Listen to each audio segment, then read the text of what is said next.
Berita aktual 13 September 2025, militer Israel melakukan serangkaian serangan udara di wilayah Khan Yunis, bagian selatan jalur Gaza. Salah satu serangan tersebut menargetkan area tenda-tenda pengungsi yang menurut laporan menyebabkan tewasnya sedikitnya 8 orang, termasuk 4 anak kecil berusia antara 2 hingga 5 tahun, 2 wanita dewasa. Selain serangan di Khan Yunis, Israel juga melancarkan serangan udara ke wilayah Al-Mawasi yang berada di sisi barat Khan Yunis. Di tempat ini, sejumlah korban juga dilaporkan, meski jumlah pastinya belum dikonfirmasi secara luas.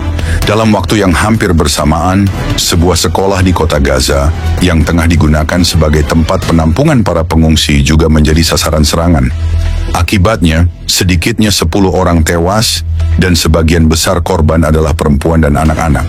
Serangan-serangan ini langsung memicu reaksi keras dari masyarakat internasional, terutama karena lokasi yang diserang merupakan area-area yang sebelumnya dianggap sebagai zona aman atau zona kemanusiaan, tempat warga sipil berlindung dari pertempuran.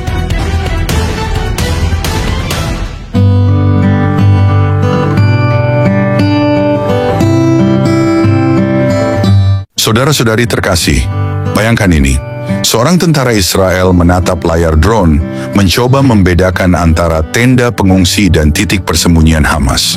Ia tahu satu keputusan bisa menyelamatkan ratusan nyawa di masa depan, tapi juga bisa merenggut nyawa tak bersalah hari ini. Dan malam itu, di Khan Yunis, di balik tenda-tenda sederhana yang tampak seperti perlindungan, intelijen mendeteksi pergerakan. Bukan rakyat biasa, tapi para militan yang membawa roket, merakit senjata, dan menyusun siasat untuk menyerang kembali kota-kota di selatan Israel. Apa yang harus dilakukan? Diam dan biarkan mereka bebas merencanakan pembantaian berikutnya? Atau bertindak cepat? Walau musuh itu bersembunyi di tempat yang dunia sebut zona kemanusiaan, ini bukan pertanyaan militer. Ini adalah pertanyaan nurani. Pertanyaan yang menghantui setiap kepala komando, setiap pemimpin, dan setiap keluarga tentara di rumah yang menunggu mereka pulang. Tapi dunia hanya melihat satu sisi. Yang terlihat hanyalah puing-puing, tubuh anak-anak, ratapan ibu-ibu yang kehilangan. Dan ya, setiap nyawa yang hilang adalah tragedi. Setiap darah yang tumpah, tak peduli dari sisi mana, adalah kehilangan besar bagi kemanusiaan. Tapi siapa yang membangun pangkalan tempur di bawah sekolah? Siapa yang menyembunyikan roket di tengah tenda-tenda pengungsi? Siapa yang menjadikan anak-anak sebagai tameng manusia lalu lari, meninggalkan mereka untuk mati? Jawabannya bukan Israel. Jawabannya adalah Hamas, kelompok teroris yang dengan sadar dan kejam menjadikan rakyatnya sendiri sebagai pelindung mereka. Bukan dari serangan, tapi dari tanggung jawab moral. Israel tidak berperang dengan rakyat Gaza. Israel tidak memusuhi anak-anak. Israel tidak membenci perempuan. Israel sedang mempertahankan eksistensinya dari mereka yang bersumpah untuk memusnahkannya. Tapi mereka yang membenci Israel tidak peduli dengan fakta ini. Mereka tidak peduli siapa yang mulai lebih dulu. Mereka hanya peduli dengan gambar yang viral. Mereka hanya peduli dengan suara paling keras, bukan kebenaran paling jelas. Jangan salah, perang ini bukan hanya tentang bom dan rudal. Ini perang informasi, perang persepsi, perang untuk hati dunia. Dan sayangnya, musuh kita tahu cara bermain kotor. Mereka tahu kapan harus membuat dunia menangis. Mereka tahu kapan harus menempatkan anak-anak di depan kamera dan menaruh peluncur roket di belakangnya. Jadi kepada dunia yang menuduh kami sebagai penjajah, coba berdirilah di sepatu kami. Coba bertanyalah kepada diri sendiri. Apa yang akan kamu lakukan jika teroris membangun basis tempur di bawah rumah sakit ibumu? Apa yang akan kamu putuskan jika keluargamu hidup dalam ancaman terus-menerus? Israel tidak sempurna, tapi Israel tidak gila. Kami tidak membunuh demi membalas. Kami menyerang demi mencegah. Dan ya, kami menangis ketika anak-anak mereka mati, karena kami punya hati. Tapi mereka tertawa ketika anak-anak kami mati, karena mereka punya kebencian.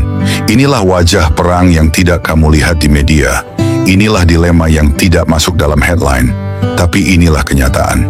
Dan dalam kenyataan ini, Israel memilih bertahan, Israel memilih hidup. Saudara-saudari terkasih, tahukah kamu bahwa di bawah sebagian besar sekolah dan rumah sakit di Gaza, ada terowongan perang? Bukan asumsi, bukan propaganda, ini fakta. Divalidasi oleh drone, satelit, dan dunia internasional yang tahu tapi memilih diam. Tenda-tenda di Khan Yunis bukan hanya tempat tidur. Sebagian di antaranya disusupi markas komunikasi Hamas. Dan ketika Israel menyerang, bukan karena mereka buta, tapi karena mereka melihat lebih dari apa yang dunia mau lihat. Musuh menyamar sebagai korban, pejuang menyamar sebagai guru, bom disembunyikan dalam selimut bantuan, dan dunia menangis untuk mereka yang dipilih Hamas untuk dikorbankan. Demi konten, demi simpati, demi propaganda, Israel memperingatkan sebelum menyerang. Lewat selebaran SMS, surat telepon, bahkan panggilan langsung. Coba bayangkan, negara mana yang memberitahu musuhnya dulu sebelum menekan tombol peluncur? Tapi apa balasan Hamas? Mereka memaksa warga sipil tetap tinggal. Mereka blokir jalan keluar. Mereka menjadikan anak-anak sebagai perisai manusia. Dan ketika korban jatuh, mereka tidak menangis. Mereka justru merekam, menyebar, mengutuk Israel dengan wajah pura-pura suci. Israel bukan malaikat, tapi Israel juga bukan iblis. Israel bangsa yang hanya ingin hidup. Tapi dunia memaksa Israel untuk terus berperang. Dan sekarang, ketika dunia melihat 8 korban di tenda pengungsi dan 10 korban di sekolah pengungsian, dunia hanya bertanya, kenapa Israel tega? Tapi tidak ada yang bertanya, kenapa Hamas bersembunyi di situ? Kenapa para pemimpin Gaza tidak menyelamatkan warganya? Kenapa selalu anak-anak yang mati dan bukan pemimpin Hamas? Karena jawabannya jelas, mereka tidak peduli pada rakyatnya. Mereka hanya peduli agar Israel dibenci. Tapi dengar baik-baik, Israel tidak akan meminta maaf karena memilih hidup.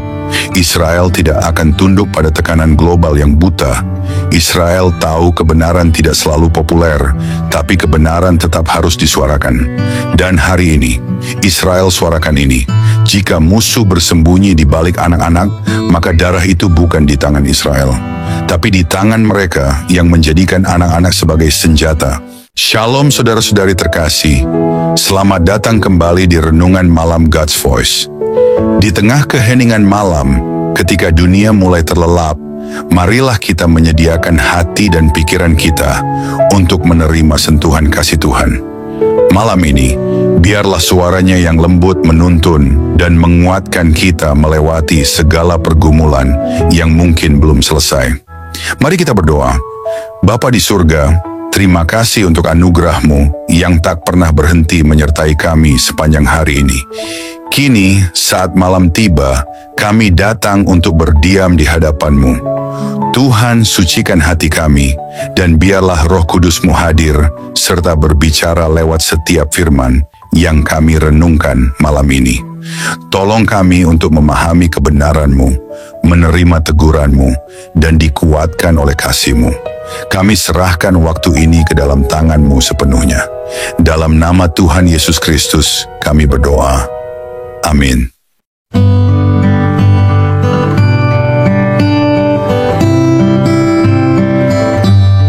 Saudara-saudari terkasih, ini bukan sekadar tentang politik, bukan sekadar tentang peta dan wilayah.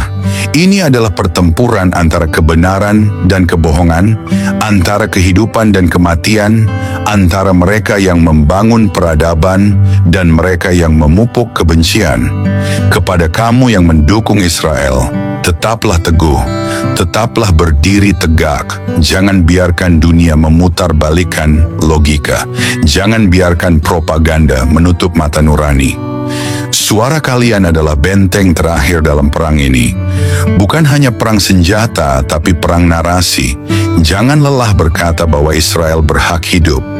Jangan lelah berdiri di pihak yang membela eksistensi, bukan pembantaian. Dunia mungkin mengejek, mungkin membenci, mungkin mengancammu karena berdiri di sisi yang tak populer. Tapi ingatlah, kebenaran tidak butuh mayoritas. Kebenaran hanya butuh keberanian. Kamu sedang berdiri bersama satu bangsa kecil yang dikepung lebih dari 20 negara, dikecam oleh ratusan media, dibenci di jutaan komentar, namun tetap memilih hidup. Israel tidak berjuang untuk kekuasaan. Israel berjuang untuk bertahan.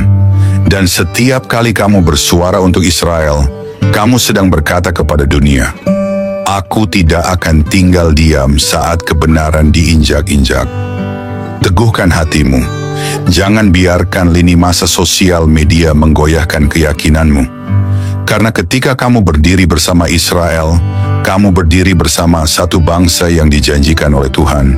Satu bangsa yang telah membuktikan bahwa terang akan tetap menyala bahkan di tengah gelapnya kebencian. Dan kepada kamu yang membenci Israel, tanyakan ini pada hatimu sendiri. Benarkah kalian peduli pada Palestina? Ataukah kalian hanya membenci Israel dan menggunakan penderitaan Palestina sebagai alat? Jika kalian benar-benar mencintai Gaza, kalian akan marah kepada Hamas. Jika kalian benar-benar peduli pada anak-anak Palestina, kalian akan berdiri menolak mereka dijadikan perisai manusia. Tapi kalian tidak. Kalian membela para pemimpin yang mencuci otak generasi, menyembunyikan senjata di sekolah, dan membiarkan rakyatnya mati demi memproduksi kebencian baru terhadap Israel. Jadi berhentilah berpura-pura suci. Mengapa begitu mudah kamu percaya pada mereka yang menyembunyikan roket di bawah rumah sakit? Mengapa begitu cepat kamu menuduh tanpa menyelidiki? Mengapa kamu menangis untuk korban yang mereka ciptakan sendiri, tapi menutup mata untuk korban yang mereka serang diam-diam di pagi hari di Sderot, Ashkelon, dan Netivot? Apakah kamu benar-benar membela rakyat Gaza? Atau kamu hanya sedang menikmati peran sebagai penuduh, tanpa pernah peduli pada akar masalahnya? Kamu tidak peduli siapa yang memulai. Kamu hanya peduli siapa yang kelihatan menangis lebih keras. Dan itulah kejamnya zaman ini. Kebenaran diabaikan karena tidak menarik perhatian. Kebohongan diagungkan karena dilengkapi dengan gambar menyentuh dan narasi penuh air mata. Tapi kamu perlu tahu, kebencianmu pada Israel tidak akan membuat Hamas mencintaimu. Fitnahanmu tidak akan membawa keadilan bagi rakyat Gaza. Dan setiap kali kamu ikut menyebar kebohongan mereka, kamu sedang menguatkan tangan para pembunuh, bukan membela korban. Hari ini, setiap kita harus memilih. Apakah kita akan menjadi bagian dari kerumunan yang bersorak saat kebenaran dipelintir? Atau kita akan menjadi suara yang lantang di tengah badai kebencian? Israel tidak akan tunduk. Israel tidak akan menyerah. Israel akan tetap berdiri karena mereka tidak berjuang demi kekuasaan, tapi demi keberadaan. Dan seperti yang tertulis dalam firman Tuhan, di Kejadian 12 ayat 3 berkata, "Aku akan memberkati orang-orang yang memberkati engkau, dan mengutuk orang-orang yang mengutuk engkau. Dan olehmu semua kaum di muka bumi akan mendapat berkat." Jadi sekarang pertanyaannya, di pihak siapa kamu berdiri? Bersama para pemfitnah atau bersama kebenaran? Bersama yang membenci terang atau bersama mereka yang tetap menyulutnya? Pilihlah dengan nuranimu dan bersuaralah sebelum dunia memaksamu untuk diam. Saudara-saudari terkasih, dunia boleh membenci Israel, dunia boleh menuduh tanpa bukti, dunia boleh menunjuk jari sambil menutup mata terhadap kenyataan. Tapi satu hal tidak bisa diubah. Kebenaran tetap kebenaran, meskipun dunia tidak menyukainya. Israel tidak sempurna, tapi Israel tidak akan pernah meminta izin untuk bertahan hidup. Israel tidak akan berlutut di hadapan suara mayoritas yang hanya pandai bersuara, tapi tuli terhadap penderitaan kami. Israel tidak akan menuruti kehendak mereka yang menangis untuk anak Gaza, tapi bersorak ketika anak-anak Israel berlumur darah di kibuts mereka. Israel tahu tidak ada simpati untuk Israel, tidak ada headline untuk Israel, tidak ada air mata dunia untuk bayi-bayi Israel yang dibakar hidup-hidup pada 7 Oktober 2023. Tapi Israel tidak akan mati dalam diam. Israel tidak sedang berperang untuk menaklukkan. Israel sedang berperang untuk tetap ada. Dan di akhir semua ini, ketika debu mereda dan sejarah mencatat, satu kalimat akan bergema. Israel tidak menyerah. Israel tetap berdiri. Israel tetap hidup. Karena bagi Israel, kematian bukan pilihan. Menyerah bukan jawaban. Dan hidup adalah hak yang akan Israel perjuangkan sampai titik darah terakhir. Shalom. Tuhan memberkati Israel.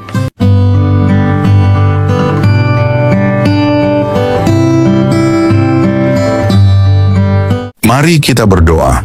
Bapa kami yang penuh kasih, di keheningan malam ini kami datang dengan hati yang penuh syukur.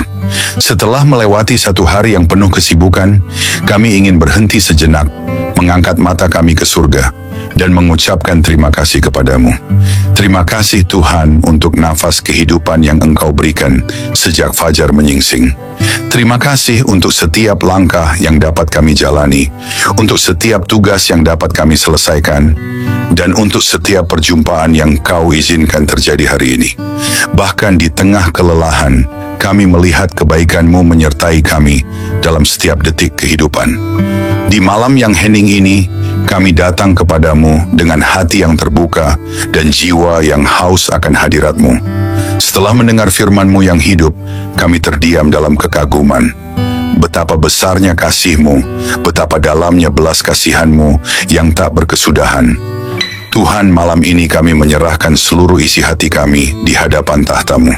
Segala beban yang kami pikul, segala luka yang tersembunyi, setiap dosa yang begitu sering kami abaikan, kami letakkan semuanya di kaki-Mu.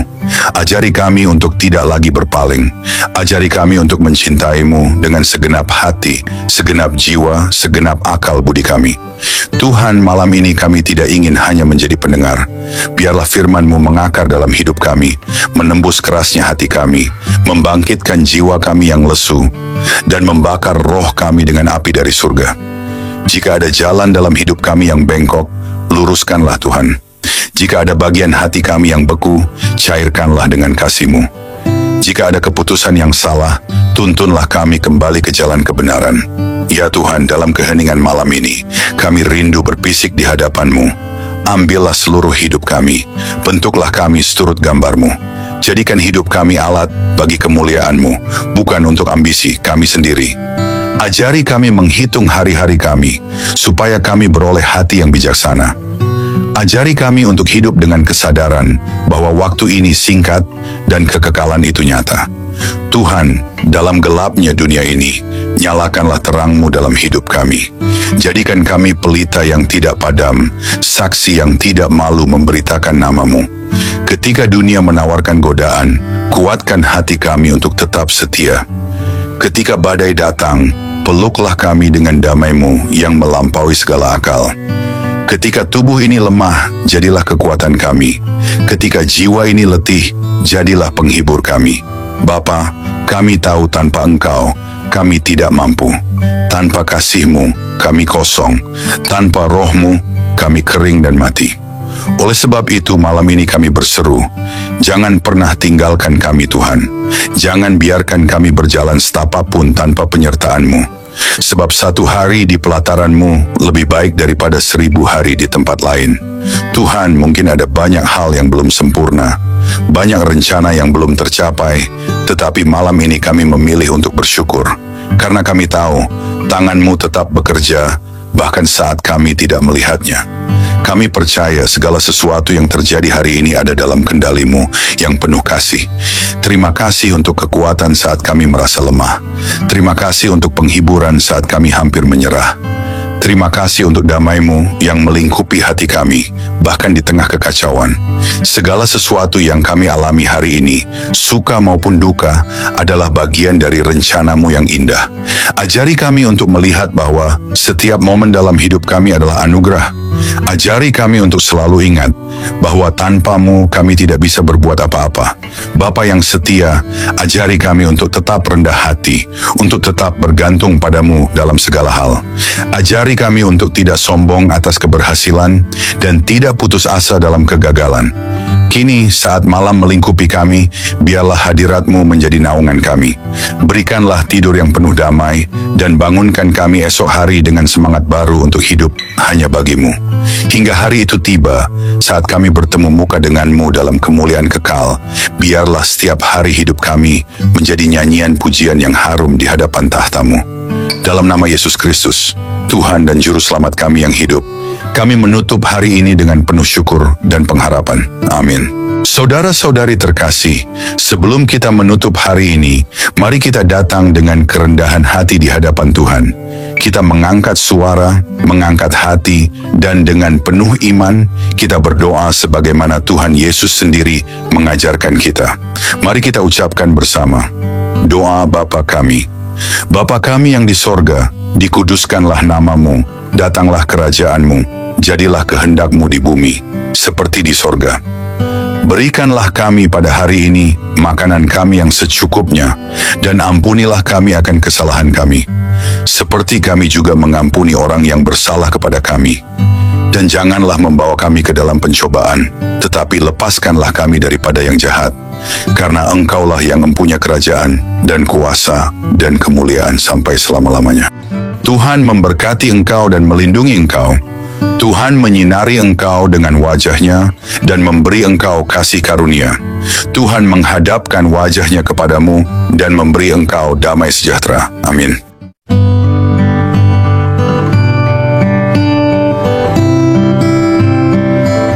Saudara-saudari terkasih, malam ini kita telah merenungkan betapa besar kasih Tuhan yang menopang hidup kita sampai detik ini. Biarlah setiap kebenaran yang telah kita dengar tidak berhenti hanya di telinga, tetapi bertumbuh di hati, mengubah hidup kita hari demi hari, hingga kita menjadi serupa dengan Kristus, Sang Terang Dunia. Jangan biarkan malam ini berlalu begitu saja. Bangunlah komitmen baru di hadapan Tuhan, dan tetaplah haus akan firman-Nya, sebab hanya dalam Dia kita menemukan hidup yang sejati. Jangan sia-siakan firman yang telah ditaburkan. Responilah dengan segenap hidup, dengan segenap jiwa. Biarlah malam ini menjadi malam perubahan, malam perjumpaan sejati dengan Tuhan. Terima kasih sudah setia mendengarkan renungan malam ini. Jika renungan ini memberkati, jangan lupa untuk like, subscribe, dan bagikan kepada lebih banyak jiwa yang membutuhkan sentuhan kasih Tuhan. Karena melalui satu langkah kecil dari saudara, Tuhan dapat menjangkau ribuan jiwa yang haus akan keselamatan. Tuhan Yesus menyertai, memberkati, dan meneguhkan setiap langkah kita, sampai pada saat kita berjumpa muka dengannya. Mari kita bersama-sama menjadi alat untuk memperluas kerajaan-Nya di bumi. Tuhan Yesus memberkati dan selamat beristirahat di dalam damai sejahtera-Nya.